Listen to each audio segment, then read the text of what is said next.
Ma sœur m'a poursuivi pour 3 000 $ par mois, réclamant des dommages émotionnels, parce que j'ai plus de succès. Au tribunal, le juge a posé une question qui l'a faite s'enfuir en larmes. Je m'appelle Nathalie Reynolds et, à 32 ans, je n'aurais jamais imaginé me retrouver assise dans une salle d'audience face à ma propre sœur. Le visage de Miranda restait impassible alors que le juge examinait sa plainte exigeant des paiements mensuels de 3 000 $ pour des dommages émotionnels que j'aurais prétendument causés depuis l'enfance. Lorsque le juge Harrison a enfin levé les yeux de ses papiers, la salle d'audience est devenue silencieuse. En 20 ans de carrière, a-t-il dit, je n'ai jamais vu une tentative aussi flagrante de monétiser le ressentiment familial. Mais ce n'était que le début de mon cauchemar. Si vous avez déjà eu un membre de votre famille qui se retourne contre vous pour de l'argent, vous savez exactement comment mon estomac s'est noué ce jour-là au tribunal. Je me souviens encore avoir agrippé le bord de la table si fort que mes jointures en étaient devenues blanches. Avant de vous raconter comment ce cauchemar avec ma sœur s'est déroulé, j'aimerais savoir d'où vous regardez aujourd'hui. Dites-moi votre localisation dans les commentaires. Je suis curieuse de savoir jusqu'où ce drame familial va voyager. Et si vous avez déjà eu affaire à des membres de famille toxiques, appuyez sur le bouton j'aime pour que je sache que je ne suis pas seul dans cette lutte. Maintenant, laissez-moi vous ramener là où tout a commencé. En grandissant à Portland, dans l'Oregon, notre famille semblait parfaitement normale de l'extérieur. Mon père, Robert, travaillait comme comptable dans une entreprise respectable, rapportant un revenu stable qui nous assurait un confort dans notre modeste maison de 3 chambres dans un quartier de banlieue calme. Ma mère, Diana, enseignait en 3e année à l'école primaire locale, aimée de ses élèves et respectée par les autres parents. Pour les voisins et les amis, la famille Reynolds incarnait la stabilité et la réussite de la classe moyenne. Mais à l'intérieur de notre maison, la dynamique était bien plus compliquée, surtout entre ma sœur Miranda et moi. Avec nos 4 ans d'écart, Miranda s'imposait déjà comme la star de la famille au moment où je formais mes premiers souvenirs. À 8 ans, elle gagnait des concours d'orthographe et jouait du violon en récital alors que j'apprenais tout juste à lire. À 12 ans, elle était capitaine de l'équipe de débat et obtenait des notes parfaites, alors que je luttais avec les concepts mathématiques de base. Miranda a un tel talent naturel, disait ma mère à ses amis autour d'un café dans notre cuisine, assez fort pour que je l'entende depuis le salon où je dessinais ou lisais. Certains enfants ont juste ce petit quelque chose dès la naissance. Je me souviens d'une réunion parents-professeurs particulière quand j'avais 9 ans. Mon professeur avait loué ma créativité et la façon dont j'avais aidé à organiser un projet de classe. Sur le chemin du retour, j'attendais que mes parents reconnaissent ces commentaires positifs, mais ils ont passé tout le trajet à discuter du prochain concours régional de sciences de Miranda. Quand j'ai finalement mentionné les commentaires de mon professeur, mon père m'a jeté un coup d'œil dans le rétroviseur. C'est bien, Nathalie. Peut-être qu'un jour tu accompliras quelque chose d'important comme ta sœur. Leur favoritisme se manifestait de 1000 façons. Pour le 16e anniversaire de Miranda, mes parents l'ont surprise avec une voiture d'occasion. Rien d'extravagant, mais c'était la liberté sur 4 roues. Quand mon 16e anniversaire est arrivé, j'ai reçu des leçons de conduite et la permission occasionnelle d'emprunter la voiture de ma mère uniquement pour les trajets essentiels. Les cadeaux de Noël suivaient le même schéma. Miranda déballait un ordinateur portable ou des vêtements coûteux, tandis que je recevais des articles pratiques comme des chaussettes ou des fournitures scolaires. Les vacances en famille devenaient des exercices pour satisfaire les préférences de Miranda. Si elle voulait visiter San Francisco parce que cela ferait bien sur ses candidatures universitaires de visiter les universités prestigieuses là-bas, c'est là que nous allions. Ma suggestion de visiter la côte de l'Oregon, à seulement quelques heures de là, était rejetée comme manquant d'ambition. L'été de mes 15 ans, les choses entre Miranda et moi se sont détériorées, passant du simple favoritisme à une hostilité active. Elle venait d'obtenir son diplôme de fin d'études secondaires en tant que major de promotion et se préparait pour sa première année à Stanford avec une bourse partielle. J'ai commis l'erreur de lui confier mon béguin pour un garçon nommé Thomas de mon cours de sciences. 2 jours plus tard, j'ai entendu un groupe de filles dans le couloir rire de la désespérée Nathalie, qui aurait prétendument écrit une lettre d'amour pathétique à Thomas. Quand j'ai confronté Miranda à propos de la rumeur, elle a simplement haussé les épaules. Peut-être que si tu n'étais pas aussi évidente à baver sur lui, les gens ne parleraient pas, a-t-elle dit, ne prenant même pas la peine de nier son rôle dans la propagation des ragots. Cette même année, Miranda a emprunté mon pull préféré sans demander. Le seul vêtement coûteux que je possédais, un cadeau d'anniversaire de notre grand-mère, Grace. Elle me l'a rendu avec une grande tache de café sur le devant. Désolée, a-t-elle dit sans trace de remords. Ce n'était pas vraiment ton style de toute façon. Quand je me suis plainte à nos parents, ma mère a soupiré. Nathalie, ne sois pas si matérialiste. C'est juste un pull. Miranda a ses entretiens universitaires qui approchent. Elle a de vraies choses dont elle doit se soucier. Au moment où j'ai atteint le lycée, j'avais développé d'importants problèmes d'anxiété et d'estime de soi. Alors que Miranda s'épanouissait sous les projecteurs, je me rétrécissais dans l'ombre. Convaincu que rien de ce que je ferais ne serait jamais à la hauteur, j'ai cessé de partager mes réalisations ou mes rêves avec ma famille, sachant qu'ils seraient mesurés à l'aune de ceux de Miranda et jugés insuffisants. La seule personne qui semblait me voir comme une individu digne d'être célébrée était notre grand-mère, Grace, la mère de mon père. Bibliothécaire à la retraite à l'esprit vif et au cœur chaleureux, grand-mère Grace vivait seule dans une charmante maison de style craftsman à 2 étages, à environ 20 minutes de chez nous. Alors que mes parents assistaient à chacun des événements de Miranda, je passais souvent mes week-ends avec grand-mère Grace, à l'aider dans son jardin ou à faire de la pâtisserie dans sa cuisine. Tu as un don spécial pour voir la beauté dans les choses ordinaires, Nathalie, m'a-t-elle dit une fois alors que nous plantions des bulbes de tulipes dans son jardin. C'est rare et précieux, même si certaines personnes ne le reconnaissent pas encore. Quand j'ai ramené un A+ sur un projet d'art qui avait demandé des semaines d'efforts, mes parents l'ont à peine regardé. Mais grand-mère Grace m'a demandé d'expliquer chaque détail, puis a insisté pour l'accrocher au mur de son salon. Ton point de vue est unique, a-t-elle dit en reculant pour admirer ma peinture de paysage. N'essaie jamais d'être comme quelqu'un d'autre, surtout pas comme ta sœur. J'avais 17 ans quand grand-mère Grace a eu son premier accident vasculaire cérébral, AVC. Ce n'était pas grave, mais cela nous a tous effrayés. Je me souviens encore de la chambre d'hôpital, stérile et lumineuse, avec grand-mère paraissant plus petite que d'habitude contre les draps blancs. Miranda est venue pour une brève visite, bavardant sur ses expériences universitaires avant de regarder sa montre et de partir pour un groupe d'études. Je suis resté jusqu'à la fin des heures de visite, tenant la main de grand-mère et lui lisant son livre de poésie préféré.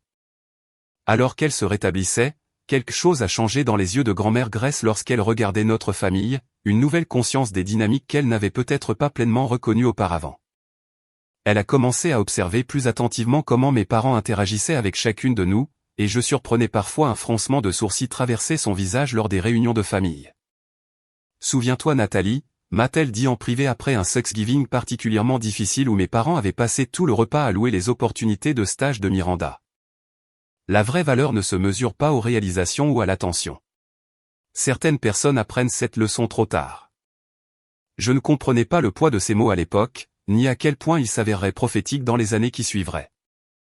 10 ans plus tard, les schémas établis dans notre enfance n'avaient fait que se calcifier dans nos vies d'adultes. À 28 ans, je travaillais comme graphiste dans une petite agence de marketing à Portland.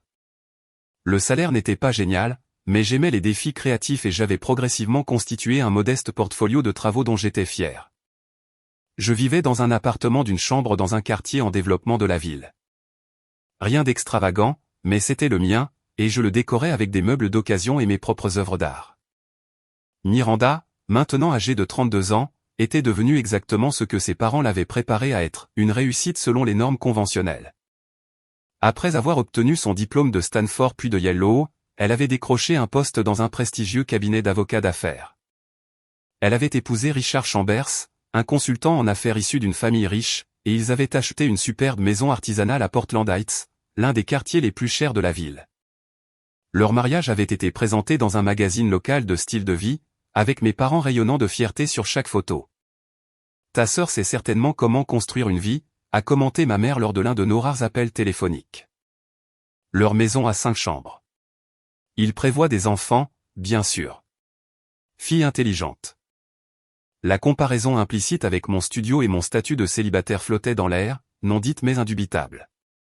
Le favoritisme qui avait défini notre enfance s'est poursuivi sans relâche à l'âge adulte. Lorsque Miranda et Richard cherchaient une maison, mes parents ont contribué à hauteur de $50 000 pour leur acompte. Un investissement dans l'héritage familial, comme l'appelait mon père. 6 mois plus tard, lorsque je les ai sollicités pour un prêt de $5 000 afin de suivre un cours de design spécialisé qui pourrait faire avancer ma carrière, leur réponse a été rapide. Nous ne sommes pas en position de financer des passe-temps, Nathalie, a dit mon père. Concentre-toi peut-être d'abord sur la recherche d'une voie professionnelle plus stable. Les réunions de vacances sont devenues des vitrines pour les réalisations de Miranda, sa dernière grande affaire, les nouvelles entreprises de Richard, leurs vacances de luxe aux Maldives. Mes contributions à ces conversations à un nouveau client qui m'enthousiasmait ou une installation artistique que j'avais visitée ou étaient accueillies par des hochements de tête polis avant que le sujet ne revienne rapidement à Miranda. Au cours de ces années, la santé de grand-mère Grace avait progressivement décliné. À 82 ans, elle avait subi un deuxième AVC, plus grave, qui lui avait laissé une mobilité limitée du côté droit. Elle a insisté pour rester chez elle plutôt que de déménager dans une résidence assistée, ce qui signifiait qu'elle avait besoin d'une aide régulière pour les tâches quotidiennes. J'ai pris la responsabilité de passer la voir plusieurs fois par semaine. Malgré mon emploi du temps chargé, je passais après les heures de bureau pour aider à préparer le dîner, organiser ses médicaments ou simplement lui tenir compagnie. Le week-end, je m'attaquais aux tâches plus importantes, les courses, le ménage, la lessive et l'entretien du jardin. Les responsabilités supplémentaires pesaient sur mon budget déjà serré. L'essence pour les trajets supplémentaires, payer les courses dont elle avait besoin, manquer occasionnellement le travail pour des rendez-vous médicaux. Mais je n'ai jamais considéré cela comme un fardeau. Grand-mère Grace et moi nous asseyions dans sa véranda en buvant du thé pendant qu'elle partageait des histoires de sa jeunesse ou posait des questions réfléchies sur mes projets de design. Elle gardait un dossier de mon travail, des dessins d'enfance au design professionnel, et le feuilletait fièrement lorsque ses amis lui rendaient visite. Ma Nathalie voit le monde différemment, leur disait-elle. C'est un don. Les visites de Miranda à grand-mère étaient rares et brèves. Elle arrivait dans son SUV de luxe, généralement avec un cadeau coûteux, des chocolats gourmets ou un plaid en cachemire, passait 30 minutes à mettre grand-mère au courant de ses triomphes professionnels. Puis regardait sa montre et s'excusait de devoir filer à une réunion importante ou à une réservation de dîner. Malgré cette disparité évidente dans les soins, mes parents continuaient de louer la générosité de Miranda envers grand-mère. Miranda lui a apporté cette jolie couverture de chez Nordstrom, mentionna ma mère lors de l'une de ses rares visites. N'était-ce pas attentionné? Et si occupée avec ses dossiers? Pourtant, elle trouve le temps. Je me mordais la langue plutôt que de souligner qui ajustait réellement les médicaments de grand-mère, l'emmenait aux rendez-vous médicaux et s'assurait qu'elle mangeait correctement chaque jour. Alors que la santé de grand-mère devenait plus fragile, elle a commencé à me confier sa déception face à l'absence de Miranda et à l'aveuglement de mes parents à ce sujet. Ils ne voient que ce qu'ils veulent voir, m'a-t-elle dit un soir alors que je l'aidais à se mettre au lit. Ils l'ont toujours fait. Mais je vois tout, Nathalie. Les petites choses que tu fais et que personne ne remarque. Ce sont elles, la véritable mesure de l'amour. C'est à cette époque que j'ai rencontré James Foster par l'intermédiaire d'un ami commun lors du vernissage d'une galerie d'art. Ingénieur logiciel aux yeux doux et au rire facile, James est rapidement devenu une source de stabilité dans ma vie de plus en plus compliquée. Contrairement aux petits amis précédents qui s'étaient lassés de mes obligations familiales, James m'accompagnait souvent lors des visites à grand-mère, la charmant par son intérêt sincère pour ses histoires et aidant volontiers aux réparations ménagères dont elle avait besoin. La dynamique de ta famille est, il chercha un mot diplomatique après avoir été témoin d'un dîner dominical particulièrement inconfortable où mes parents avaient passé tout le repas à s'extasier sur la dernière promotion de Miranda. Toxique, suggérai-je. J'allais dire difficile, mais oui, toxique fonctionne aussi. Il serra ma main sous la table. Tu sais que tu n'es pas obligé d'accepter d'être traité ainsi, n'est-ce pas? Avant James, je n'avais jamais envisagé que je pouvais établir des limites avec ma famille. Leur traitement semblait normal, ou du moins inévitable. Mais grâce à sa perspective extérieure, j'ai commencé à voir à quel point nos schémas familiaux étaient malsains. Le tournant est survenu lors de la célébration du 85e anniversaire de grand-mère Grace. J'avais passé des semaines à planifier une petite réunion chez elle, organisant ses plats préférés, invitant ses quelques amis restants et créant un album photo retraçant sa vie. Miranda est arrivée avec 45 minutes de retard, interrompant l'amie de grand-mère, Hélène, au milieu d'une histoire pour présenter un cadre photo en argent coûteux. C'est du Tiffany, annonça-t-elle bruyamment, comme si le nom de la marque ajoutait une valeur sentimentale. Vint le moment pour grand-mère de dire quelques mots, elle prit ma main. Je veux vous remercier tous d'être venus aujourd'hui, dit-elle, sa voix frêle mais claire. Mais surtout, je veux remercier ma Nathalie. Alors que d'autres m'apportent de beaux cadeaux de temps en temps, elle jeta un bref coup d'œil à Miranda. Nathalie me donne le cadeau le plus précieux de tous, son temps et son cœur, jour après jour. C'est ça, le vrai sens de la famille. La pièce devint silencieuse. Le visage de Miranda vira au rouge foncé, ses doigts se resserrant autour de sa coupe de champagne. Mes parents s'agitèrent, mal à l'aise, échangeant des regards mêlés de confusion et d'irritation. James, assis à côté de moi, serra ma main en signe de soutien. Plus tard, alors que les invités partaient, j'entendis Miranda parler à notre mère dans la cuisine. Elle devient clairement confuse, dit Miranda avec dédain, comme si les visites occasionnelles de Nathalie pouvaient se comparer au soutien financier que je fournis. Tu as vu cet album photo bon marché? J'aurais pu en faire un professionnel si elle l'avait mentionné. Ta grand-mère a toujours eu un faible pour les causes perdues, répondit ma mère. Ne le prends pas personnellement, chérie. Je m'éloignai avant qu'elle ne puisse me voir, un étrange mélange de vindicte et de tristesse m'envahissant. Pour la première fois peut-être, j'avais été reconnu publiquement dans ma famille, et cela n'avait fait que souligner la profondeur des divisions entre nous. Grand-mère Grace est décédée paisiblement dans son sommeil 3 mois après sa fête d'anniversaire. J'étais avec elle la veille au soir, étant passé après le travail comme d'habitude pour l'aider à se préparer pour la nuit. Elle semblait fatiguée mais de bonne humeur, se remémorant des vacances d'été de son enfance. Ses derniers mots pour moi furent « Tu es le cœur de cette famille, Nathalie. Ne l'oublie jamais. » Le lendemain matin, son aide-soignante l'a trouvée. L'appel est arrivé alors que j'étais au travail, et je me suis précipité chez elle, les larmes brouillant ma vision pendant que je conduisais. À mon arrivée, mes parents étaient déjà là, et Miranda s'est garée dans son Audi quelques minutes plus tard, toujours vêtue de sa tenue de tribunal. J'ai dû reprogrammer une réunion client, annonça-t-elle en franchissant la porte, comme si ce sacrifice méritait une reconnaissance spéciale. Les jours suivants passèrent dans un flou d'arrangements funéraires, dont Miranda prit rapidement le contrôle. Je connais des gens dans la meilleure maison funéraire de Portland, déclara-t-elle, passant outre ma suggestion d'utiliser l'établissement local modeste que grand-mère avait mentionné préféré. Grand-mère mérite ce qu'il y a de mieux, et je suis heureuse de contribuer financièrement. L'insinuation que je ne pouvais pas me permettre d'offrir à grand-mère des funérailles décentes flottait dans l'air. Je me suis concentré sur les touches personnelles, sélectionnant les hymnes préférés de grand-mère, rassemblant des photos pour l'exposition commémorative et écrivant un éloge funèbre sincère qui a fait pleurer de nombreux invités. Miranda a parlé aussi, son discours poli était impressionnant, mais manquait d'une certaine manière l'essence de qui grand-mère était vraiment.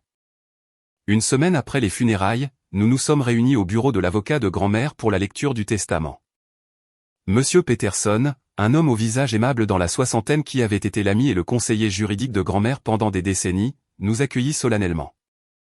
Avant de commencer, dit-il, Grace voulait que je vous dise que ces décisions ont été prises avec un esprit clair et une réflexion minutieuse. Cette préface inhabituelle fit lever les sourcils de mes parents, et Miranda s'agita avec impatience sur son siège. Procédons, dit mon père. Nous comprenons tous que Grace était saine d'esprit. Je remarquai la légère insistance sur « saine d'esprit », comme si mon père se défendait préventivement contre toute suggestion de déclin cognitif, une défense qui n'avait pas encore été contestée. Cela me frappa comme étrange, mais j'étais trop accablé par le chagrin pour m'y attarder. Monsieur Peterson commença à lire le langage juridique formel du testament, et je sentis mon esprit vagabonder vers les souvenirs du jardin de grand-mère, de son rire, de la façon dont elle sentait toujours légèrement la lavande et le thé Earl Grey. Je fus ramené à la réalité en sursaut lorsque j'entendis mon nom. À ma petite fille, Nathalie Reynolds, je lègue ma maison au 1847 Maple Street, Portland, Oregon, et tout son contenu, à l'exception des objets spécifiquement désignés ci-dessous. Je lègue également à Nathalie la somme de $250 000 de mes économies, avec l'espoir qu'elle l'utilisera pour poursuivre ses passions artistiques et créer l'avenir stable qu'elle mérite. La pièce devint silencieuse. J'avais l'impression que tout l'air avait été aspiré, me laissant incapable de respirer ou de penser.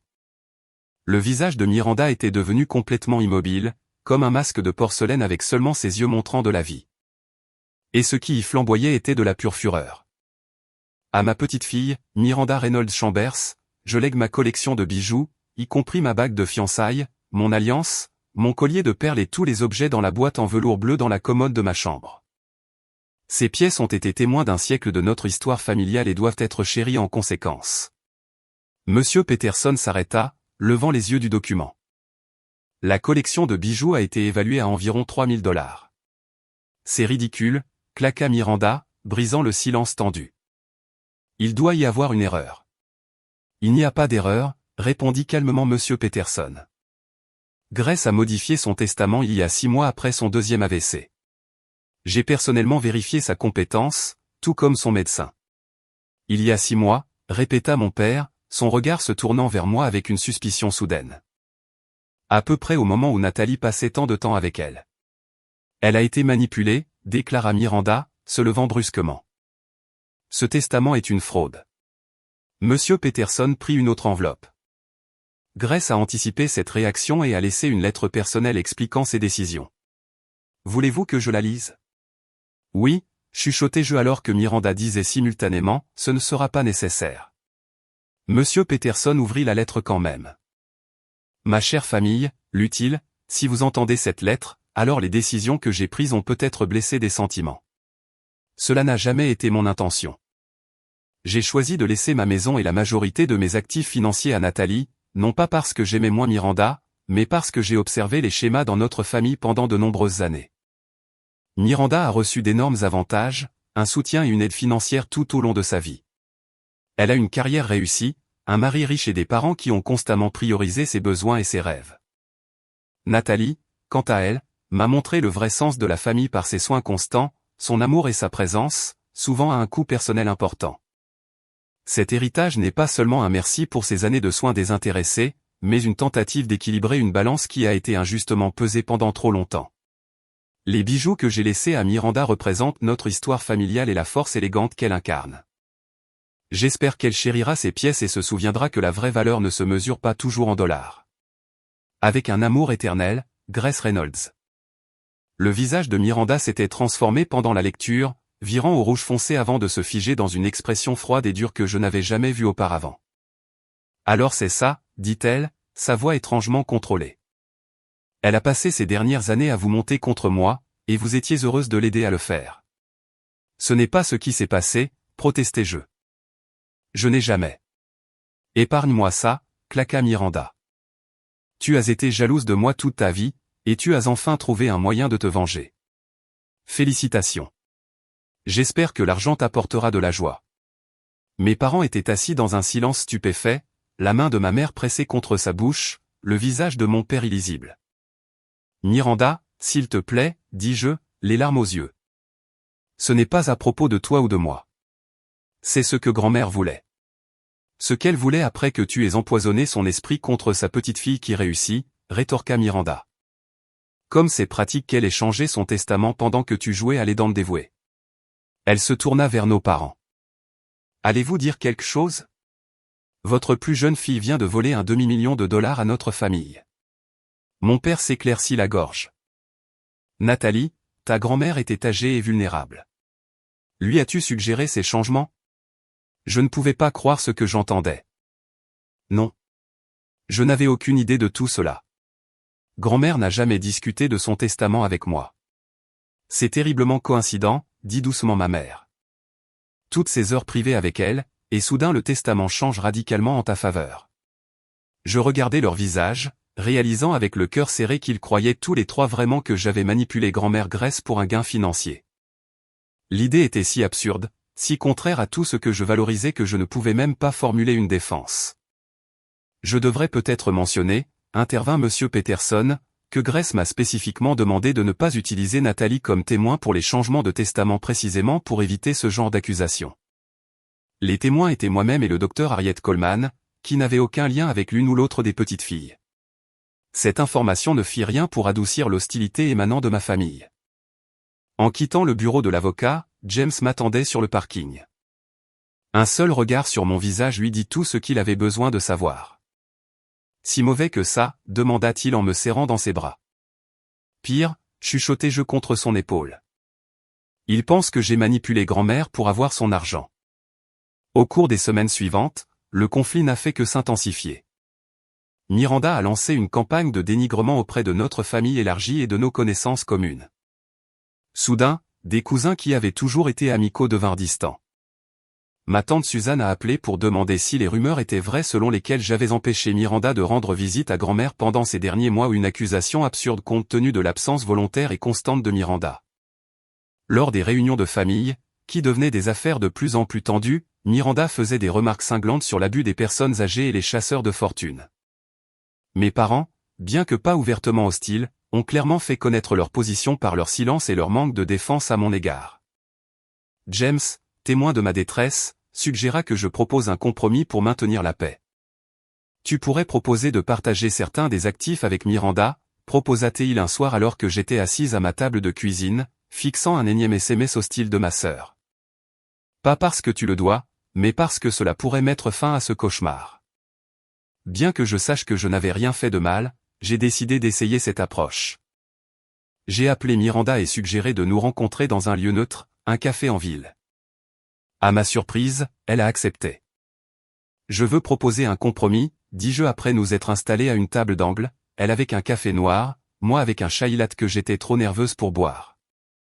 Je sais que la décision de grand-mère t'a blessé, et ce n'était pas mon intention ni la sienne. Et si je vendais la maison et partageais le produit de la vente avec toi? Nous pourrions chacune garder les objets spécifiques qu'elle nous a laissés, mais partager les actifs majeurs. Miranda m'étudia longuement, son expression illisible. C'est ton idée d'un compromis? Me donner moins de la moitié de ce qui aurait dû me revenir de droit. J'essaie de trouver une solution qui honore les souhaits de grand-mère tout en reconnaissant tes sentiments, expliquai-je. Mes sentiments? La voix de Miranda s'éleva légèrement, faisant tourner la tête d'un client proche. Ce n'est pas une question de sentiments, Nathalie. C'est une question de justice. Tu as manipulé une femme âgée et volé mon héritage. Ce n'est pas vrai, insistai-je, sentant ma propre colère monter. J'ai passé du temps avec grand-mère parce que je l'aimais, pas parce que je voulais quelque chose d'elle. Épargne-moi ton numéro d'innocente, dit froidement Miranda. J'ai déjà parlé à notre avocat de famille. Le testament peut être contesté pour influence indue, et avec le témoignage de maman et papa sur ton comportement suspect, j'ai un dossier solide. Je sentis le sang quitter mon visage. Il n'y a pas eu de comportement suspect. J'ai pris soin de notre grand-mère quand personne d'autre ne le voulait. C'est ce que tu te dis. Le sourire de Miranda était tranchant comme un rasoir. 2 jours plus tard, Monsieur Peterson m'appela pour m'informer que Miranda avait effectivement déposé une contestation légale formelle du testament. Quand je lui ai demandé à quel point je devais être inquiète, son soupir me dit tout. Grace a tout fait dans les règles, et ses souhaits étaient clairs, dit-il. Mais les contestations de testament peuvent être imprévisibles et elles deviennent toujours laides. Préparez-vous à ce que vos relations familiales souffrent, quelle que soit l'issue juridique. Ce que je ne savais pas alors, c'est que Richard, le mari de Miranda, avait suggéré une stratégie alternative qui s'avérerait bien plus destructrice qu'une simple contestation de testament. Ma dernière tentative de réconciliation familiale eut lieu 3 semaines après la mort de grand-mère, lorsque mes parents nous invitèrent, Miranda et moi, à dîner chez eux. Je suis arrivée pleine d'espoir que peut-être ils avaient retrouvé la raison et voulaient négocier la paix entre leurs filles. Cet espoir mourut rapidement quand je réalisai que c'était une embuscade. Miranda était déjà là quand je suis arrivée, assise à la table à manger avec mes parents la flanquant comme des gardes protecteurs. La conversation commença assez civilement avec ma mère servant son fameux rôti et mon père discutant d'un documentaire qu'il avait récemment regardé. Juste au moment où je commençais à me détendre un peu, Miranda posa sa fourchette et me regarda droit dans les yeux. J'ai beaucoup réfléchi à notre enfance et aux schémas qui nous ont menés ici, commença-t-elle, sa voix étrangement calme. Et j'en suis venu à reconnaître l'ampleur des dommages que tu m'as causés au fil des ans. Dommages, répétai-je, confuse. Dommages psychologiques et émotionnels, clarifia-t-elle. Vivre dans l'ombre de ta manipulation et de ton ressentiment a eu un impact significatif sur ma santé mentale. Mon thérapeute m'a aidé à voir comment ton sabotage constant a affecté mon estime de soi et mes capacités relationnelles. Je regardais mes parents, m'attendant à ce qu'ils reconnaissent l'absurdité de cette affirmation, mais ils hochaient la tête avec des expressions sympathiques. Miranda voit le docteur Levine pour de l'anxiété liée à un traumatisme familial, expliqua ma mère. C'est l'un des meilleurs psychologues de Portland. Quel traumatisme familial, demandai-je complètement ahuri. Miranda était l'enfant chéri. Elle a eu tout ce qu'elle a toujours voulu. C'est ton récit, contre-attaqua Miranda doucement. Ma réalité était de vivre avec une sœur qui me détestait et travaillait activement à endommager mes relations, culminant par le fait de monter ma propre grand-mère contre moi dans ces dernières années vulnérables. La conversation dégénéra à partir de là, Miranda énumérant des griefs si déformés de la réalité que je reconnaissais à peine les événements qu'elle décrivait. Selon sa version, j'avais délibérément saboté ses projets scolaires, empoisonné ses relations et isolé grand-mère Grace pour la manipuler. Quand je me suis finalement levé, incapable de tolérer davantage cette réalité alternative, Miranda porta son coup final. Mon avocat te contactera, dit-elle calmement. Je te poursuis pour dommages émotionnels, une compensation mensuelle de 3000 $ pour le traumatisme continu que tu as causé. Je la fixai, certaine que cela devait être une sorte de blague malsaine. Tu ne peux pas être sérieuse. Mortellement sérieuse, répondit Miranda. Et étant donné la volonté de maman et papa de témoigner de ton comportement, je dirais que mes chances sont excellentes. Je regardais mes parents, ces gens qui m'avaient élevé, qui auraient dû savoir mieux que quiconque qui j'étais vraiment. Vous soutenez ça? Mon père s'éclaircit la gorge. Nous aimons nos 2 filles, mais nous ne pouvons pas ignorer les preuves de la souffrance de Miranda. Son thérapeute a documenté un traumatisme important. J'ai quitté leur maison en larmes, appelant James depuis ma voiture parce que je tremblais trop pour conduire en sécurité. Alors qu'il me tenait dans le siège passager de ma voiture garée, j'ai réalisé une vérité fondamentale. La famille que j'avais connue avait disparu, si tant est qu'elle ait jamais vraiment existé. La notification officielle du procès est arrivée un mardi matin, livrée par un huissier qui semblait embarrassé par sa tâche. L'épaisse enveloppe contenait page après page de langage juridique, mais l'essentiel était clair. Miranda Reynolds Chambers me poursuivait, moi, Nathalie Reynolds, pour infliction intentionnelle de détresse émotionnelle et exigeait des paiements mensuels de 3000 $ à vie à titre de compensation. De plus, elle demandait à la cour d'annuler le testament de grand-mère et de lui attribuer la maison et la moitié de l'héritage monétaire. Les allégations étaient si farfelues que j'aurais pu en rire si je n'avais pas été aussi terrifié. Selon le procès, je m'étais livré à une campagne de guerre psychologique à vie contre Miranda, lui causant une anxiété sévère, une dépression et une incapacité à former des attachements sains. Le document citait des incidents tout au long de notre enfance qui étaient soit complètement fabriqués, soit déformés au-delà de toute reconnaissance. Après avoir lu les premières pages, je sentis ma poitrine se serrer, la sensation familière d'une attaque de panique se préparait. Je glissai contre le mur de mon appartement, les papiers éparpillés autour de moi, essayant de me souvenir des techniques de respiration que mon propre thérapeute m'avait enseignées des années auparavant. Une thérapie que j'avais cherchée pour faire face à l'anxiété de grandir en tant qu'enfant oublié dans ma famille. Ironiquement, James me trouva là 1 heure plus tard lorsqu'il passa pendant sa pause déjeuner, s'étant inquiété quand je ne répondis pas à ses SMS. Il jeta un coup d'œil aux documents juridiques et appela immédiatement son amie Suzanne Campbell, une avocate spécialisée en droit de la famille. C'est le procès le plus ridicule que j'ai vu depuis des années, déclara Suzanne après avoir examiné les papiers dans son petit bureau du centre-ville le lendemain. Malheureusement, ridicule ne veut pas dire inoffensif. Les procès familiaux comme celui-ci peuvent être dangereux précisément parce qu'ils sont très émotionnels. Dois-je m'inquiéter qu'elle gagne, demandai-je, ma voix petite. Suzanne retira ses lunettes de lecture et frotta l'arête de son nez. Les semaines suivantes furent un cours intensif sur le système juridique. Alors que nous entrions dans la phase de découverte du procès, l'équipe juridique de Miranda, dirigée par son mari Richard, demanda tout, de mes journaux d'enfance à ma correspondance par email avec grand-mère Grace. En passant par les dossiers financiers montrant comment j'avais dépensé de l'argent pour ses soins. Plus troublantes encore étaient les pièces à conviction que Miranda soumit comme preuve de mon prétendu abus psychologique. Celles-ci comprenaient des extraits de son journal d'enfance édité sélectivement pour rendre des interactions anodines sinistres. Une entrée typique disait « Nathalie me regardait encore pratiquer le piano aujourd'hui. Elle rôde toujours, probablement jalouse parce qu'elle ne sait pas jouer. » L'entrée omettait de mentionner que j'avais 9 ans à l'époque et que ma mère m'avait assigné au salon pour faire mes devoirs pendant que Miranda pratiquait. Des photos d'événements familiaux avaient été subtilement manipulées. Des ombres assombries autour de mes yeux pour me donner l'air de lancer des regards noirs. Des images recadrées pour donner l'impression que j'excluais Miranda. Des déclarations écrites de mes parents détaillant des moments où j'avais prétendument sapé Miranda, comme avoir délibérément programmé une exposition d'art scolaire le même soir que le championnat de débat de Miranda ou avoir intentionnellement cassé le projet scientifique de Miranda la veille de l'échéance. La réalité que la date de l'exposition d'art avait été fixée par l'école, pas par moi, et que j'avais accidentellement heurté le projet de Miranda en portant des courses n'était mentionné nulle part.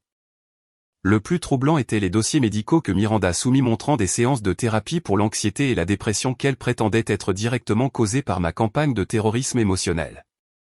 Son thérapeute, le docteur Levine, avait fourni une déclaration soutenant le lien entre ses problèmes de santé mentale et mon prétendu comportement. Comment un thérapeute professionnel peut-il faire ces affirmations sans jamais me parler, demandai-je à Suzanne lors d'une de nos réunions de préparation. Malheureusement, les thérapeutes ne peuvent travailler qu'avec les informations fournies par leurs clients, expliqua Suzanne. Si Miranda raconte ses histoires au docteur Levine depuis des années, il peut sincèrement les croire. Nous devrons contester ses conclusions lors du contre-interrogatoire. La pression financière et émotionnelle pour me défendre commença à affecter tous les aspects de ma vie. J'étais distraite au travail, manquant des échéances et soumettant des designs qui manquaient de ma créativité habituelle. Mon manager, bien que compatissant à mes problèmes familiaux, m'a averti que mon emploi pourrait être en danger si ma performance ne s'améliorait pas. Le sommeil devint insaisissable, et quand je réussissais à m'endormir, je faisais des cauchemars où j'étais emprisonné pour des crimes que je n'avais pas commis ou je me retrouvais sans le sou et abandonné. L'héritage de grand-mère, l'argent qui aurait dû représenter la liberté et l'opportunité, restait intact dans un compte séparé, comme Suzanne l'avait conseillé, un rappel tangible de la rapidité avec laquelle les bénédictions peuvent devenir des fardeaux. Tout au long de cette épreuve, James resta mon soutien inébranlable. Il accepta des projets de codage freelance supplémentaires pour aider à couvrir nos frais juridiques croissants, m'accompagna à chaque réunion avec Suzanne et m'aida à traverser les terreurs nocturnes qui devenaient de plus en plus fréquentes. « Tu es la personne la plus forte que je connaisse », me dit-il un soir alors que nous étions assis sur mon petit balcon à regarder le coucher de soleil sur l'horizon de Portland. La plupart des gens se seraient effondrés sous cette pression. Je ne me sens pas forte, admis-je. J'ai l'impression de tenir à peine. Il prit ma main et je remarquai qu'il semblait inhabituellement nerveux. Ce n'est peut-être pas le bon moment avec tout ce qui se passe, mais... Il fouilla dans sa poche et sortit une petite boîte en velours. Je transporte ça depuis des semaines, attendant le moment parfait. Mais j'ai réalisé qu'il n'y a pas de moment parfait. Il n'y a que nous face à la vie ensemble. À l'intérieur de la boîte se trouvait une bague simple mais magnifique avec une petite émeraude entourée de minuscules diamants. C'était celle de ma grand-mère, expliqua James. Elle était artiste aussi, pianiste. Elle t'aurait aimé. À travers les larmes, j'acceptai sa proposition, trouvant un moment de pure joie au milieu du chaos qu'était devenu ma vie. Nous avons convenu de garder nos fiançailles privées pour l'instant, ne voulant pas donner à Miranda des munitions supplémentaires ou créer un spectacle pendant la bataille juridique en cours. Notre bref bonheur fut interrompu le lendemain matin quand je découvris que quelqu'un avait posté des avis 1 étoile sur mon travail de design sur plusieurs plateformes professionnelles. Utilisant un langage qui reflétait étroitement les allégations du procès de Miranda sur ma nature trompeuse et mes tendances manipulatrices. Bien que les avis utilisent des pseudonymes, le timing et la formulation spécifique rendaient la source évidente. Quand j'ai parlé à Suzanne de ce développement, elle a conseillé de tout documenter mais de ne pas répondre directement. Ce genre de harcèlement aide en fait notre dossier, expliqua-t-elle. Cela montre à la Cour qui s'engage réellement dans une campagne de détresse émotionnelle. Les choses s'aggravèrent encore lorsque Miranda commença à contacter mes clients directement. 2 d'entre eux m'appelèrent confus et inquiets, disant qu'ils avaient reçu des emails les avertissant de mes pratiques commerciales contraires à l'éthique et de mes problèmes juridiques en cours. Un client, une petite boulangerie locale pour laquelle j'avais conçu des supports de marque, décida de suspendre notre relation de travail, jusqu'à ce que vos affaires personnelles soient résolues. La goutte d'eau fut lorsque Miranda se présenta à mon lieu de travail à l'improviste, demandant à parler à mon manager de préoccupations concernant une employée. Heureusement, mon manager l'a reconnue sur les photos que je lui avais montrées et refusa la réunion. Mais l'incident me laissa secoué et embarrassé. Elle essaie de détruire tous les aspects de ta vie, dit James ce soir-là, son calme habituel laissant place à la colère. Cela va au-delà de l'héritage ou même du procès. Elle veut te voir ruiné. Alors que nous nous préparions pour le procès à venir, un développement inattendu se produisit. En triant les derniers papiers personnels de grand-mère Grace que j'avais apportés à mon appartement, je découvris un journal caché glissé entre ses vieilles déclarations d'impôts. Ce petit carnet relié en cuir contenait des entrées des 3 dernières années de sa vie documentant ses pensées sur les dynamiques familiales et son inquiétude croissante concernant le comportement de Miranda. Une entrée se démarqua particulièrement, Miranda a visité aujourd'hui après 6 mois de silence. A passé tout le temps à parler de sa nouvelle rénovation de cuisine, puis à poser des questions pointues sur mon testament. Quand j'ai changé de sujet, elle est devenue visiblement irritée. Elle est partie après 30 minutes en prenant l'album photo de l'enfance de Robert que je lui avais spécifiquement demandé de ne pas toucher. A prétendu vouloir numériser les photos pour les conserver. Je crains que son intérêt pour moi ne s'étende qu'à ce qu'elle peut gagner matériellement. Encore plus révélateur était une carte mémoire collée à la dernière page du journal avec une note, enregistrement de la vraie nature de Miranda pour la sécurité.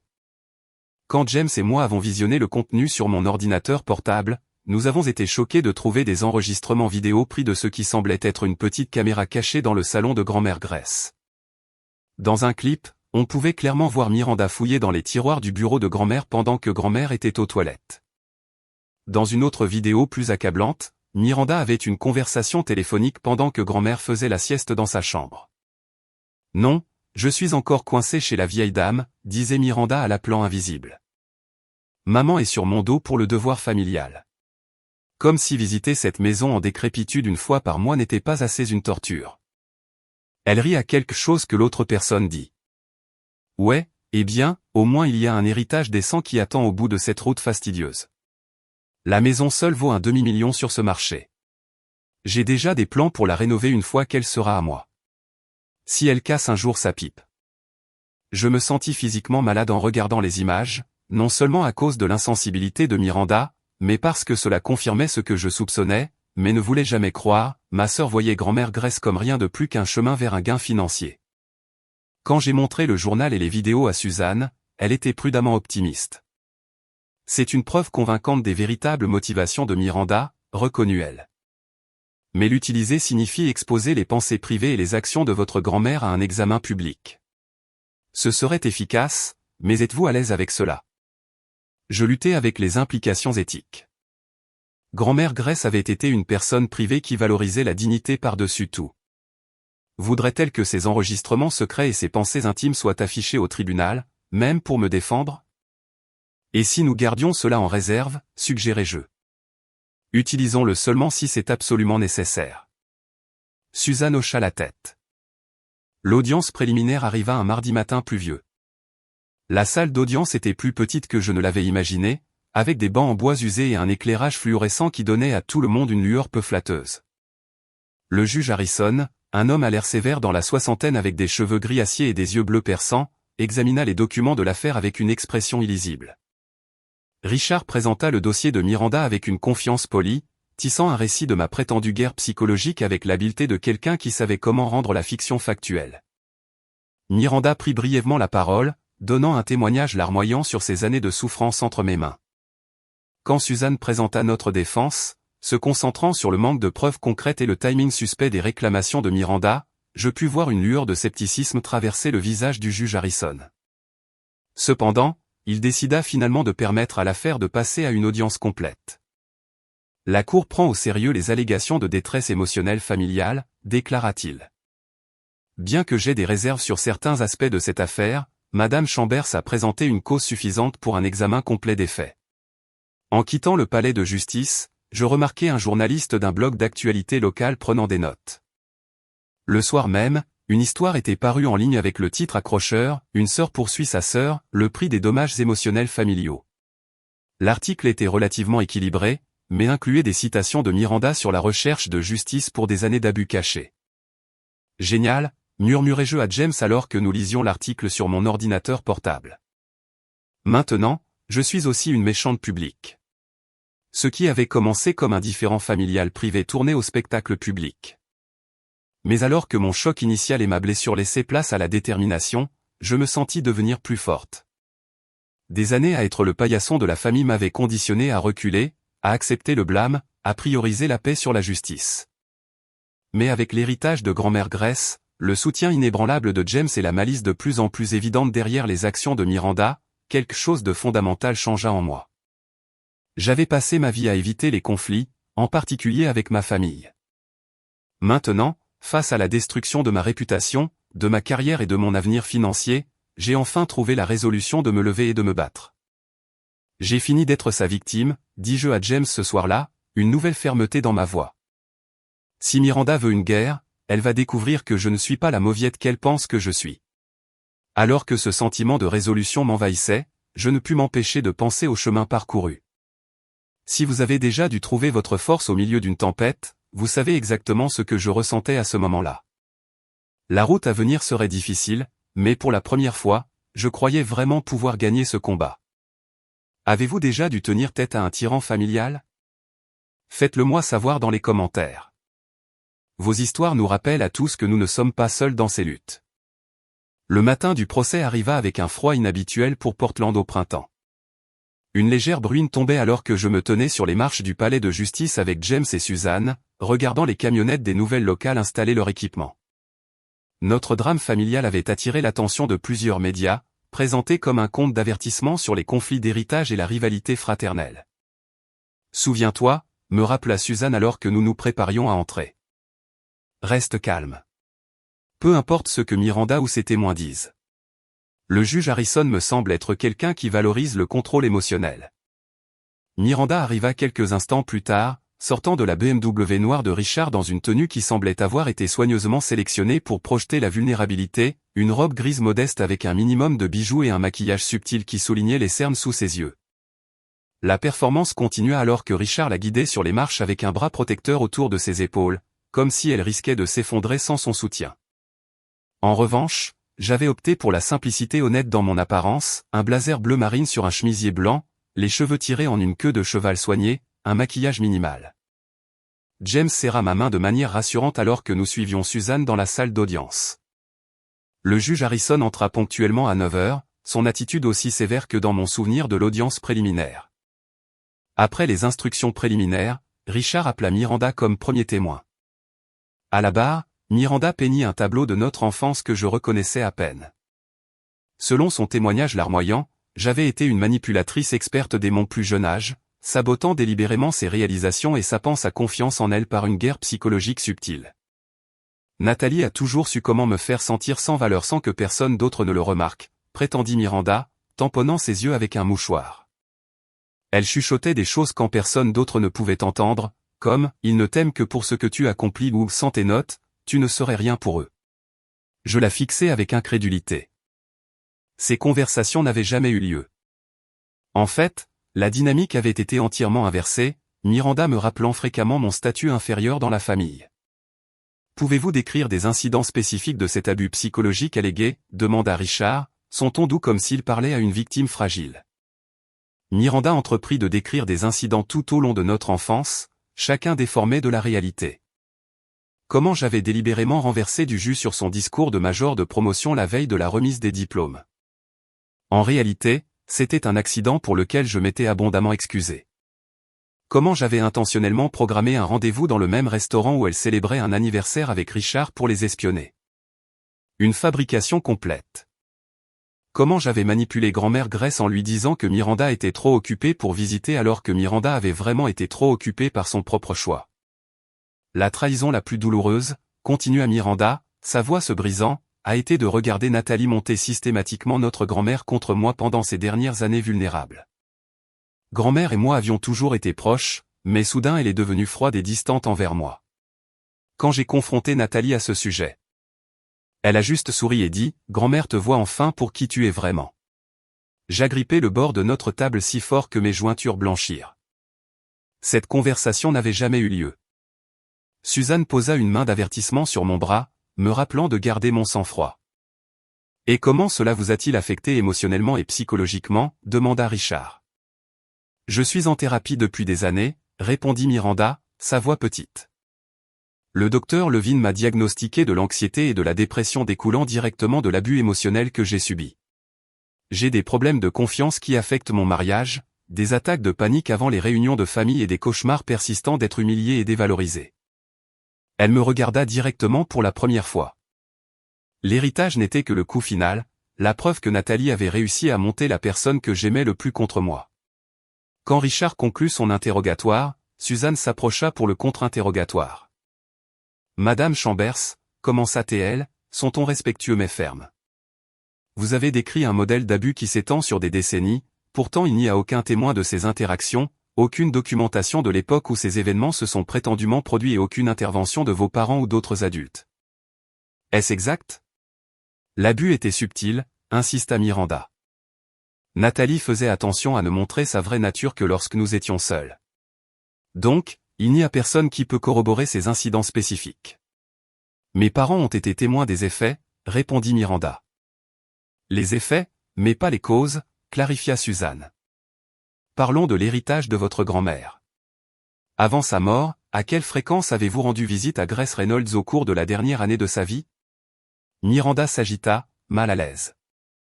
J'étais extrêmement occupé par ma carrière. Je visitais quand je pouvais. Selon les dossiers des aides-soignantes à domicile de Grace, vous avez visité 3 fois au cours des 12 mois précédant sa mort. Est-ce exact? J'appelais fréquemment, contre-attaqua Miranda défensivement. Les relevés téléphoniques indiquent 2 appels au cours de cette même période, nota Suzanne, se référant aux documents dans sa main. Pendant ce temps, Nathalie visitait environ 4 fois par semaine et appelait quotidiennement. Cela semble-t-il exact? Nathalie n'avait pas la carrière exigeante que j'avais, répondit Miranda, une pointe d'agressivité s'insinuant dans sa voix. Elle avait le luxe du temps. Nathalie travaillait à temps plein tout en s'occupant de votre grand-mère, corrigea Suzanne. Elle passait environ 20 heures par semaine aux tâches de soins en plus de sa semaine de travail de 40 heures. Caractériseriez-vous cela comme avoir le luxe du temps? Alors que le contre-interrogatoire continuait, Suzanne soulignait méthodiquement les incohérences dans le témoignage de Miranda, de la chronologie des incidents allégués au manque de preuves contemporaines. Au moment où Miranda descendit de la barre, son personnage de victime composée avait développé des fissures notables, des éclairs d'irritation perçant à travers sa façade soigneusement maintenue. Mes parents témoignèrent ensuite, leur récit soutenant la version des événements de Miranda tout en évitant soigneusement tout incident spécifique dont ils avaient été personnellement témoins. Sous le contre-interrogatoire de Suzanne, ils furent forcés d'admettre qu'ils ne m'avaient jamais réellement vu adopter les comportements décrits par Miranda. Donc, votre conviction que Nathalie a abusé psychologiquement de Miranda est entièrement basée sur ce que Miranda vous a dit, demanda Suzanne à mon père. Nous pouvions voir les effets, insista-t-il. Miranda était bouleversée après avoir passé du temps avec Nathalie. Avez-vous déjà envisagé qu'il pourrait y avoir d'autres explications à cette détresse? Comme quoi, demanda mon père, sincèrement perplexe. Comme la possibilité que Miranda soit bouleversée par les conséquences naturelles de ses propres actions ou choix, suggéra Suzanne. L'expression de mon père se durcit. Miranda a toujours été notre enfant responsable et orienté vers la réussite. Nathalie a toujours été différente. La façon dont il a dit « différente », comme si c'était un synonyme de défectueuse, m'a blessé profondément. Mais cela révélait aussi beaucoup sur la dynamique familiale qui avait façonné Miranda et moi. Après la pause déjeuner, ce fut à mon tour de témoigner. Suzanne m'avait préparé minutieusement, soulignant l'importance de s'en tenir aux faits plutôt qu'aux émotions, peu importe à quel point les allégations de Miranda étaient provocatrices. J'ai décrit notre enfance de mon point de vue, Miranda comme l'enfant chéri, moi comme l'oublié. Le modèle constant de favoritisme de nos parents, ma relation authentique avec grand-mère Grace basée sur des intérêts communs et une affection mutuelle plutôt que sur une quelconque tentative de sécuriser un héritage. Avez-vous déjà adopté les comportements décrits par votre sœur, demanda Suzanne. Jamais, affirmai-je fermement. Notre relation était difficile, mais je n'ai jamais délibérément essayé de blesser Miranda ou de la saper. Au contraire, j'ai passé la majeure partie de mon enfance à essayer d'obtenir l'approbation que mes parents lui donnaient si librement.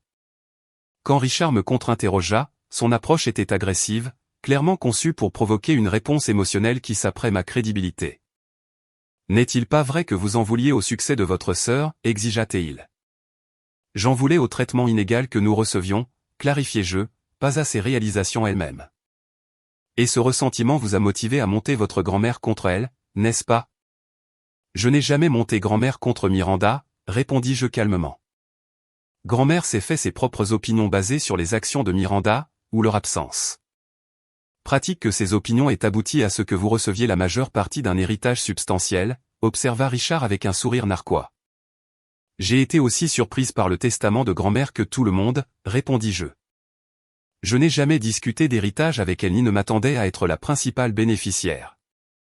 Malgré les meilleurs efforts de Richard, j'ai gardé mon calme tout au long de l'éprouvant contre-interrogatoire.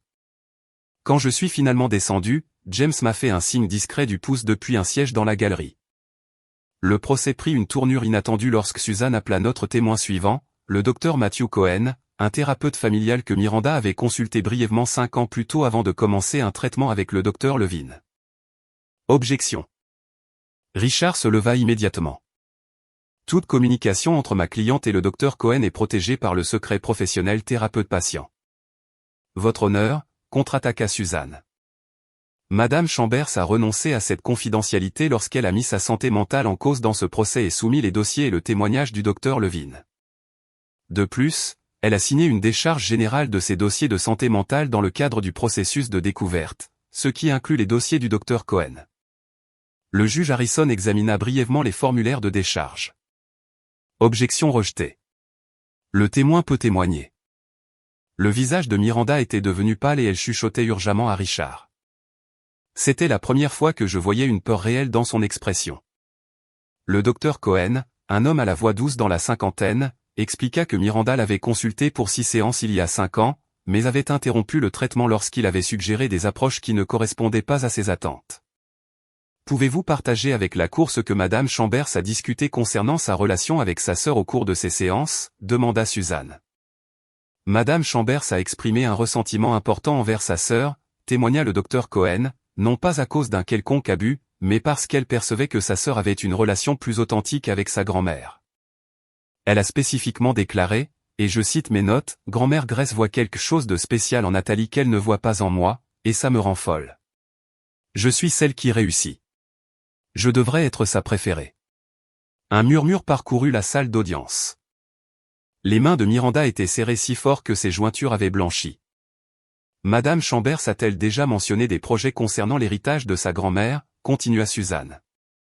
Elle a exprimé son inquiétude que sa grand-mère puisse laisser des actifs importants à Nathalie. Quand j'ai demandé pourquoi cela l'inquiétait étant donné sa propre réussite financière, elle a dit, et je cite encore, « Ce n'est pas une question d'avoir besoin d'argent. C'est une question de gagner. Nathalie m'a déjà pris assez. Elle ne peut pas prendre l'argent de grand-mère aussi. » Et Madame Chambers a-t-elle déjà mentionné un abus psychologique de la part de sa sœur? Non, déclara fermement le Dr Cohen. La dynamique qu'elle a décrite était celle de la jalousie de sa part, pas d'un abus de la part de sa sœur. Quand j'ai suggéré que nous explorions ses sentiments d'inadéquation malgré ses succès objectifs, elle a mis fin au traitement. Miranda se leva soudainement. Il ment. Tout ça, c'est des mensonges. Madame Chambers, contrôlez-vous, avertit le juge Harrison. Un autre éclat comme celui-là et je vous tiendrai pour outrage à la cour. Richard réussit à calmer Miranda, mais le mal était fait. Son masque de victime composé s'était brisé, révélant la colère brute en dessous. Le témoignage final dévastateur vint de Lydia Martinez, l'ancienne assistante juridique de Miranda, qui avait quitté le cabinet dans des circonstances difficiles l'année précédente. Lydia témoigna que Miranda avait ouvertement discuté de plans pour me poursuivre quelle que soit l'issue de l'héritage. Elle a dit, et ce furent ses mots exacts, « Je vais donner à Nathalie une leçon qu'elle n'oubliera jamais », se souvint Lydia. Elle m'a demandé de rechercher des cas impliquant des réclamations pour détresse émotionnelle entre membres de la famille, cherchant spécifiquement les montants de dommages les plus élevés. Lydia témoigna également que Miranda lui avait demandé d'aider à compiler des dossiers financiers qui dissimuleraient sa véritable situation financière à la cour. Madame Chambers et son mari ont des comptes d'investissement totalisant plus de 2 millions de dollars, révéla Lydia. Elle m'a spécifiquement ordonné de les omettre de toute divulgation financière liée à cette affaire. À la fin de tous les témoignages, l'atmosphère de la salle d'audience avait radicalement changé. Ce qui avait commencé comme une affaire concernant mon prétendu abus psychologique envers Miranda s'était transformé en un examen révélateur de la manipulation et de la vindicte de Miranda. Dans sa plaidoirie finale, Richard essaya vaillamment de rediriger l'attention sur la souffrance émotionnelle de Miranda, mais l'effort tomba à plat face au poids des preuves contradictoires. La conclusion de Suzanne souligna le manque de preuves pour les affirmations de Miranda et les preuves substantielles de ses véritables motivations. Cette affaire, conclut Suzanne, ne concerne pas des dommages émotionnels infligés par Nathalie Reynolds. Il s'agit de l'incapacité de Miranda Chambers à accepter que sa grand-mère ait vu à travers la façade et ait pris une décision indépendante concernant sa succession. Il s'agit d'une vie de privilège entrant en collision avec la réalité que certaines choses comme les soins et l'amour sincère ne peuvent être ni achetées ni manipulées pour exister. Le juge Harrison annonça qu'il prendrait un jour pour considérer sa décision avant de rendre son jugement. Alors que nous sortions de la salle d'audience, j'aperçus le visage de Miranda. Pour la première fois, elle semblait sincèrement effrayée, non pas de moi, mais des conséquences de ses propres actions qui la rattrapaient enfin. Le lendemain, la salle d'audience était comble. La nouvelle des témoignages dramatiques s'était répandue, attirant une attention médiatique supplémentaire et des curieux. Je m'assis à côté de Suzanne, essayant de contrôler mon cœur qui battait la chamade en attendant l'entrée du juge Harrison. James était assis juste derrière moi, assez près pour que je puisse sentir sa présence rassurante. Miranda et Richard arrivèrent quelques instants avant le début de l'audience. Miranda avait abandonné l'apparence vulnérable de la veille pour un tailleur strict, comme une armure contre le jugement à venir. Nos parents se glissèrent juste au moment où l'huissier appelait la cour à l'ordre, prenant place dans la zone neutre de la galerie plutôt que derrière Miranda ou moi. Un détail révélateur qui ne m'échappa pas. Le juge Harrison entra, son expression ne révélant rien alors qu'il s'installait derrière le banc et arrangeait ses papiers. La salle d'audience devint silencieuse, la tension presque palpable.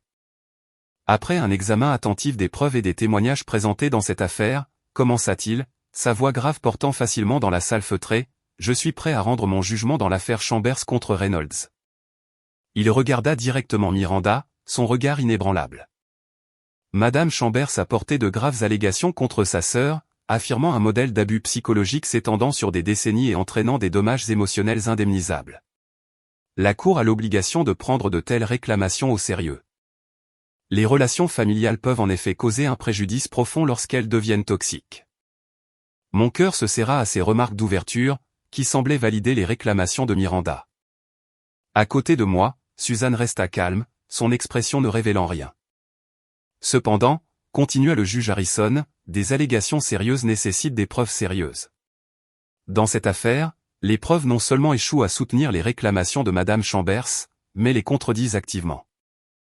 Il passa méthodiquement en revue les points clés du procès, le manque de preuves contemporaines des allégations de Miranda, le témoignage contradictoire du docteur Cohen, les révélations sur les déclarations de Miranda concernant ses véritables motivations.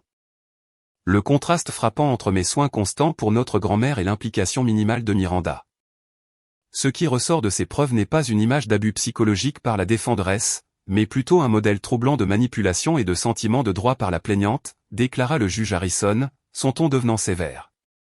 En 20 ans de carrière, j'ai rarement rencontré une affaire où les preuves sapent aussi complètement les réclamations d'un plaignant. Il regarda à nouveau directement Miranda. Madame Chambers, cette cour juge votre procès frivole, vindicatif et potentiellement frauduleux. Votre tentative de monétiser ce qui semble être une rivalité fraternelle normale dans laquelle vous déteniez de l'avis de tous la position avantagée représente un abus du système juridique et une profonde incompréhension de ce qui constitue une détresse émotionnelle indemnisable. Le visage de Miranda était devenu complètement blanc, ses lèvres pressées en une ligne fine alors que le juge Harrison continuait son évaluation dévastatrice. De plus, les preuves suggèrent que vous avez intenté ce procès non pas à cause d'un préjudice réel subi, mais en représailles à la décision parfaitement légale et rationnelle de votre grand-mère de distribuer ses actifs selon ses propres souhaits. Ce tribunal ne servira pas d'instrument pour une telle vengeance. Il se tourna brièvement vers mes parents. Je dois également noter ma préoccupation concernant le rôle que M et Madame Reynolds ont joué pour permettre cette situation. Votre témoignage a révélé une dynamique familiale qui a constamment privilégié un enfant par rapport à un autre, un modèle qui a probablement contribué aux ressentiments et aux conflits qui ont culminé dans ce procès. Mes parents s'agitèrent, mal à l'aise, évitant le contact visuel avec Miranda ou moi.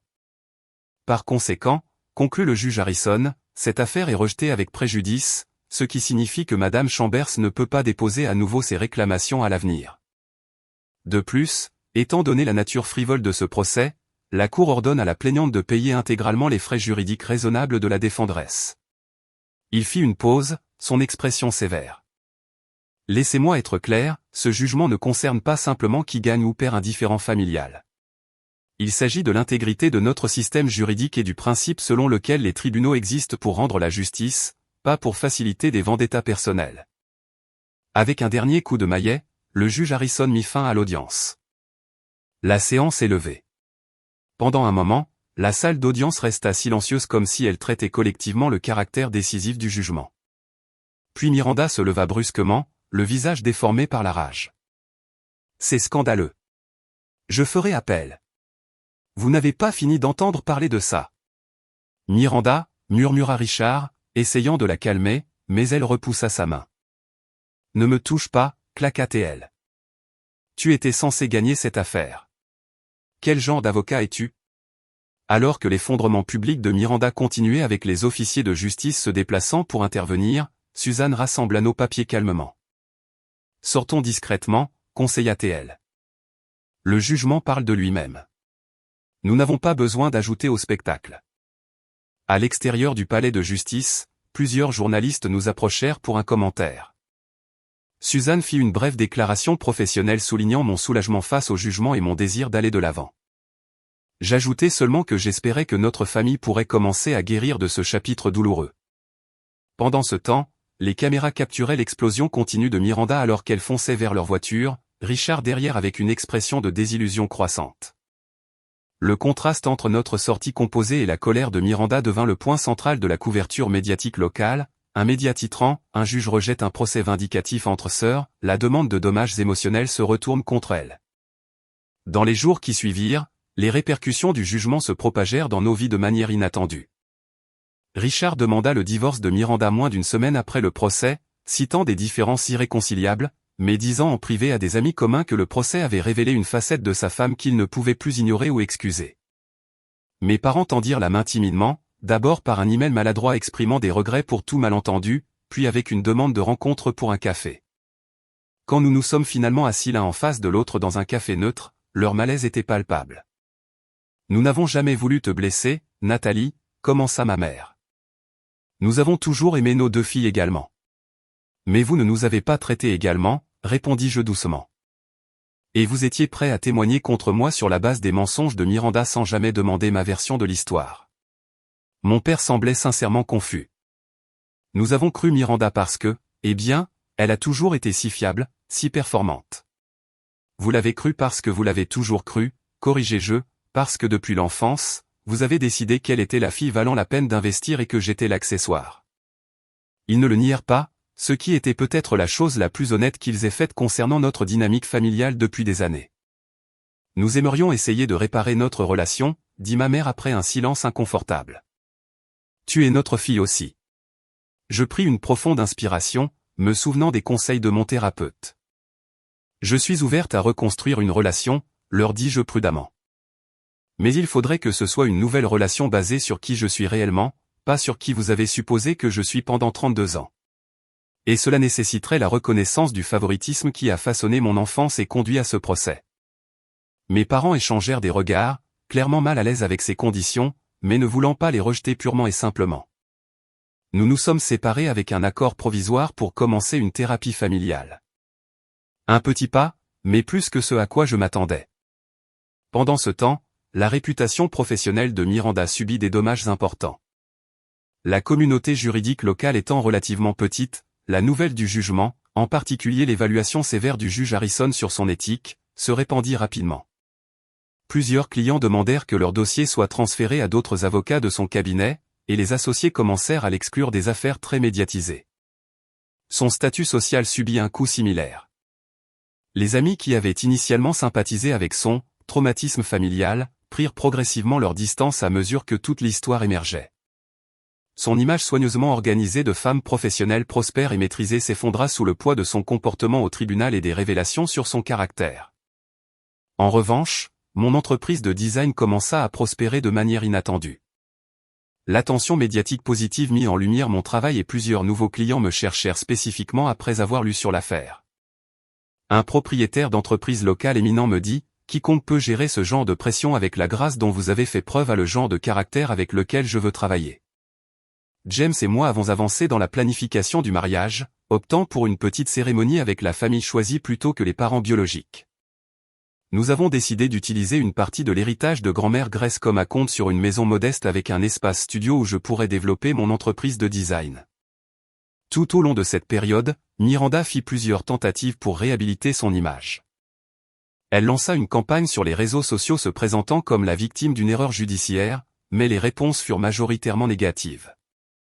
Une interview télévisée mal avisée dans une émission matinale locale se retourna contre elle lorsque l'animateur posa des questions pointues sur le témoignage du Dr Cohen, amenant Miranda à mettre fin brusquement à l'interview. D'anciens amis et collègues commencèrent à partager leurs propres histoires sur le comportement manipulateur de Miranda au fil des ans, créant un portrait accablant qui confirmait l'évaluation du juge. Une camarade de classe de la faculté de droit révéla comment Miranda avait saboté sa candidature de stage en supprimant accidentellement des fichiers cruciaux de son ordinateur portable. Un ancien voisin décrivit Miranda propageant des rumeurs qui avaient abouti à l'exclusion des enfants du voisin des rendez-vous de jeu. À mesure que ces histoires s'accumulaient, je reçus des messages de soutien inattendus de personnes ayant vécu des dynamiques familiales similaires, le schéma de l'enfant chéri bouc émissaire qui avait défini ma relation avec Miranda. Leurs mots d'encouragement m'aidèrent à guérir des blessures que je n'avais pas pleinement reconnues. Lire sur votre cas, c'était comme lire sur ma propre famille, disait un message. Tout au long de cette période tumultueuse, James resta mon roc.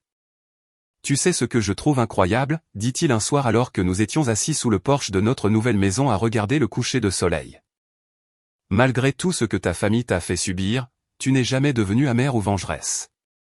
Tu t'es battue pour la justice, pas pour la vengeance. J'avais un bon exemple avec grand-mère Grace, répondis-je, pensant à sa dignité tranquille et à son refus de jouer à la politique familiale. Et je t'avais toi, croyant en moi quand je ne pouvais pas croire en moi-même. Alors que la poussière commençait à retomber, mes parents firent des tentatives sincères, quoique maladroites. Pour comprendre leur rôle dans la création de la dynamique familiale qui avait conduit à une telle destruction. Après plusieurs séances de thérapie familiale, mon père fit un aveu décisif. Je pense que nous favorisions Miranda parce qu'elle nous ressemblait plus. Ambitieuse, conventionnelle, concentrée sur la validation externe. Tu étais différente, Nathalie, et nous ne savions pas comment nous connecter ou valoriser ces différences.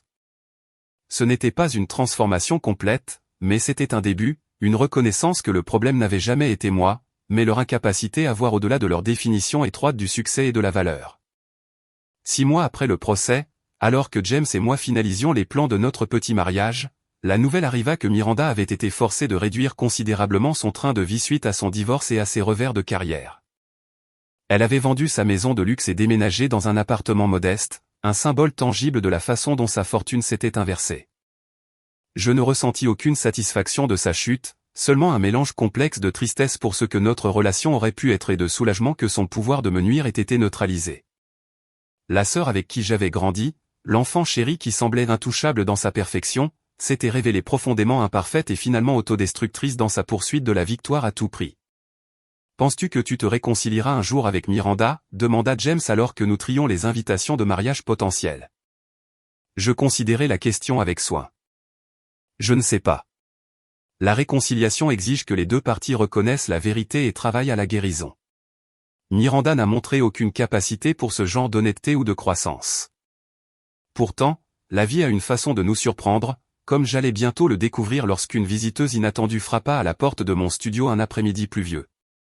1 an après le procès qui avait déchiré ce qui restait de ma famille, la vie s'était installée dans un rythme nouveau et largement positif.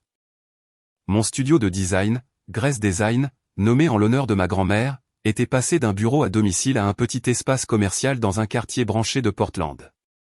J'avais embauché 2 assistants à temps partiel pour m'aider à gérer la liste croissante de clients. James et moi nous étions mariés lors d'une cérémonie simple dans un jardin botanique. Mes parents y assistèrent, toujours maladroits, mais faisant des efforts visibles pour construire une relation plus saine. Miranda ne fut pas invitée, et elle ne fit aucune tentative pour me contacter ce jour-là. Notre maison était devenue l'environnement chaleureux et accueillant dont j'avais toujours rêvé. Nous discutions de fonder notre propre famille, tous deux déterminés à briser les schémas toxiques qui avaient défini mon enfance. Si nous avons des enfants, ils ne douteront jamais qu'ils sont aimés également, dit James. Pas d'enfants chéris, pas de bouc émissaire, juste des enfants valorisés pour ce qu'ils sont exactement. L'héritage de grand-mère Grace avait fourni non seulement une sécurité financière, mais un sentiment de validation.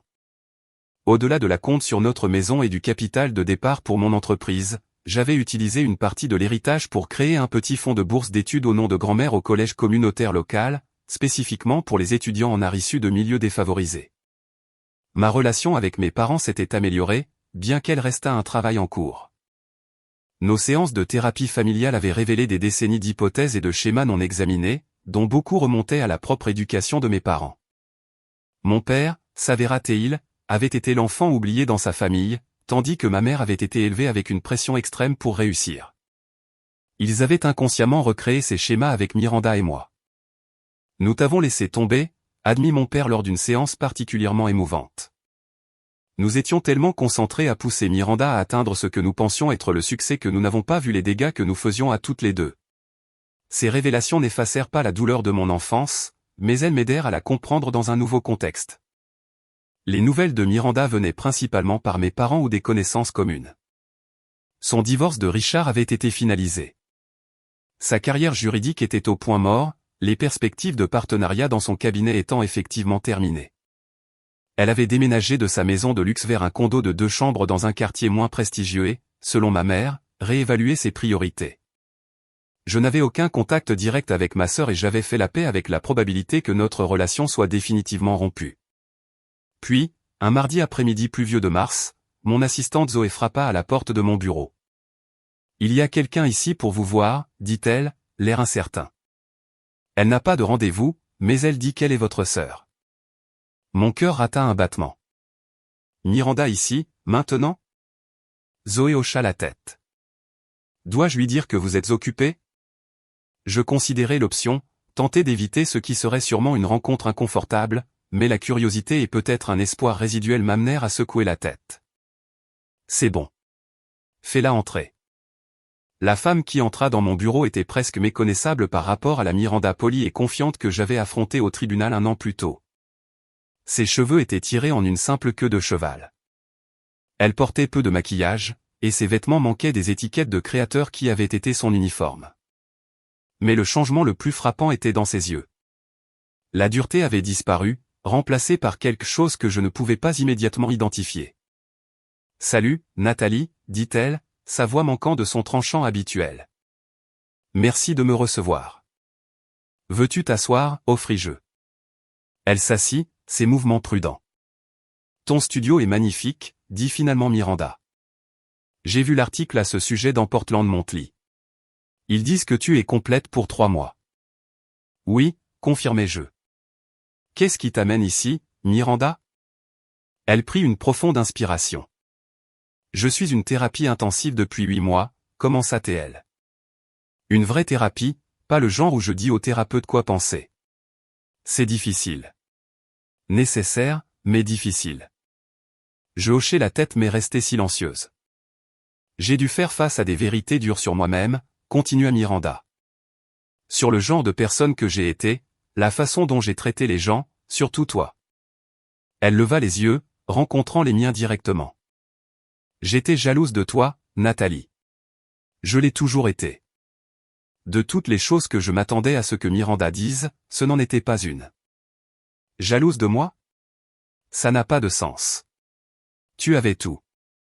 Les notes, les réalisations, l'approbation de maman et papa, la carrière réussie. J'avais la validation externe, corrigea Miranda. Je restais silencieuse, traitant ces mots. Je ne demande pas pardon, clarifia Miranda.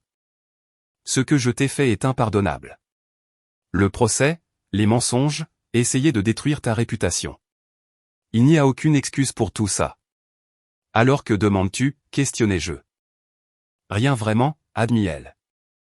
J'avais juste besoin de reconnaître la vérité en face de toi. Je suis sincèrement désolé, Nathalie. Pas seulement pour le procès, mais pour une vie entière à te traiter comme une concurrente plutôt que comme ma sœur. Je l'étudiais, cherchant des signes de l'ancienne Miranda. Mais tout ce que je vis, c'était de l'épuisement et ce qui semblait être un remords sincère. Il faudra plus qu'une excuse pour reconstruire la confiance, dis-je finalement. Si c'est même possible. Je sais, hocha-t-elle. Je ne m'attends pas à ce que nous soyons proches. Je ne voulais pas que tu passes ta vie à penser que tu avais fait quelque chose pour mériter la façon dont je t'ai traité. Le problème a toujours été moi, pas toi. Nous restâmes assises en silence un moment. Comment vont maman et papa, demanda Miranda éventuellement. Nous travaillons à construire une relation plus saine, répondis-je. Ils commencent à voir les schémas qui nous ont menés ici. Miranda hocha la tête. Ils m'ont contacté aussi. J'ai été réticente à m'engager parce que je travaille toujours sur mes propres problèmes avec eux, la pression, les attentes, mais peut-être un jour. Quand elle se leva pour partir, je la raccompagnai à la porte. Je ne sais pas ce que l'avenir nous réserve en tant que sœur, lui dis-je honnêtement. Mais j'apprécie que tu sois venue aujourd'hui. À la porte, elle se retourna. Le fonds de bourse d'études que tu as créé au nom de grand-mère. C'est exactement ce qu'elle aurait voulu.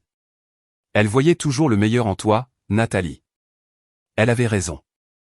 Dans les mois qui suivirent, Miranda et moi établîmes un contact prudent et limité, un café une fois par mois, de brefs SMS sur des sujets neutres. Les blessures étaient trop profondes pour que nous soyons jamais les sœurs proches que nous aurions pu être, mais nous avons trouvé un moyen de coexister avec un respect mutuel.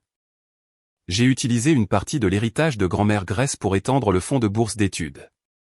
Lors de la cérémonie inaugurale, le juge Harrison était présent. Madame Reynolds, dit-il en me serrant la main après l'événement. J'ai présidé des milliers d'affaires, mais la vôtre m'est restée en mémoire. Il est gratifiant de voir quelque chose de si positif émerger d'une situation aussi difficile. Merci d'avoir vu la vérité quand cela comptait, répondis-je. James et moi avons accueilli notre premier enfant, une fille nommée Grace, le printemps suivant. En la tenant dans mes bras, j'ai fait la promesse silencieuse qu'elle saurait toujours que sa valeur était intrinsèque. Mes parents la gâtèrent sans les attentes pesantes qu'ils avaient placées sur Miranda et moi. Miranda envoya un cadeau attentionné mais garda une distance respectueuse. La vie continua de se dérouler de manière que je n'aurais pas pu imaginer. L'héritage qui avait déclenché un tel conflit devint finalement une fondation pour construire une vie définie par mes propres valeurs. Pour le premier anniversaire de Grace, je l'ai emmené visiter la tombe de grand-mère Grace. Merci, chuchotai-je, pour tout ce qu'elle m'avait donné. Pas seulement l'héritage matériel, mais l'héritage bien plus précieux de savoir que j'étais vu, valorisé et aimé pour ce que j'étais exactement. Avez-vous déjà vécu une trahison familiale qui a finalement conduit à une croissance ou une liberté inattendue? J'aimerais lire vos histoires dans les commentaires ci-dessous. Parfois, les expériences les plus douloureuses deviennent nos plus grands professeurs, comme elles l'ont été pour moi. Si cette histoire a résonné en vous, pensez à vous abonner pour entendre plus de réflexions sur les dynamiques familiales, la guérison et la croissance personnelle. Merci de m'avoir accompagné dans ce voyage. Puissions-nous tous trouver la force de rester dans notre vérité.